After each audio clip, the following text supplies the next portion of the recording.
சென்னை வள்ளுவர் கோட்டத்தில் கைது செய்யப்பட்ட சீமான் எங்கே என கேட்டு நாதாகவினர் போராட்டம் நடத்தி வருகின்றனர். சென்னை வள்ளுவர் கோட்டத்தில் கைது செய்யப்பட்ட சீமான் எங்கே என்று கேட்டு நாதாகவினர் போராட்டம் நடத்தி வருகின்றனர். இது குறித்தான விவரங்களுடன் இணைகிறார் செய்தியாளர் சரவணன். சரவணன், வணக்கம். விவரங்கள் என்ன?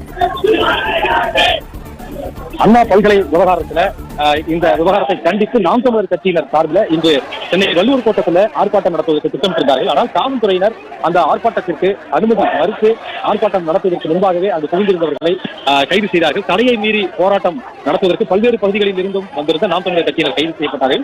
அதைத் தொடர்ந்து ஆர்ப்பாட்ட களத்திற்கு வந்த சீமானும் உடனடியாக கைது செய்யப்பட்டார். அவர் கைது செய்யப்பட்டு காவல்துறையினுடைய வாகனத்தில் ஏற்றி அழைத்துச் செல்லப்பட்ட நிலையில் அவருடைய கட்சியினரையும் கைது செய்து வெவ்வேறு பகுதிகளுக்கு அழைத்துச் சென்றார்கள். தற்பொழுது நுங்கம்பாக்கம் பகுதியில் தனியார் திருமண மண்டபம் ஒன்றில் தங்க வைப்பதற்காக 100க்கும் மேற்பட்டவர்களை பேருந்துகள் மூலமாக கைது செய்யப்பட்டு அழைத்து வந்த போது இந்த கட்சியினுடைய தலைமை ஒருங்கிணைப்பாளர் சீமான் அவர் எங்கு தங்க வைக்கப்பட்டிருக்காரோ அங்குதான் கட்சியினரையும் தங்க வைக்க வேண்டும் என்று கோரி பேருந்திலிருந்து இறங்க வைத்து தொடர்ந்து ஆர்ப்பாட்டத்தில் ஈடுபட்டு வருகிறார்கள். அவர்களில் ஒரு சிலரை காவல்துறையினர் வலுக்கட்டாயமாக இழுத்துச் சென்று அந்த தனியார் மண்டபத்தில் அழைத்து வைத்திருக்கக்கூடிய நிலையில் ஒரு 20 பேர் வரை மட்டும்தான் தற்போது மண்டபத்திற்குள் இருக்கிறார்கள். மற்ற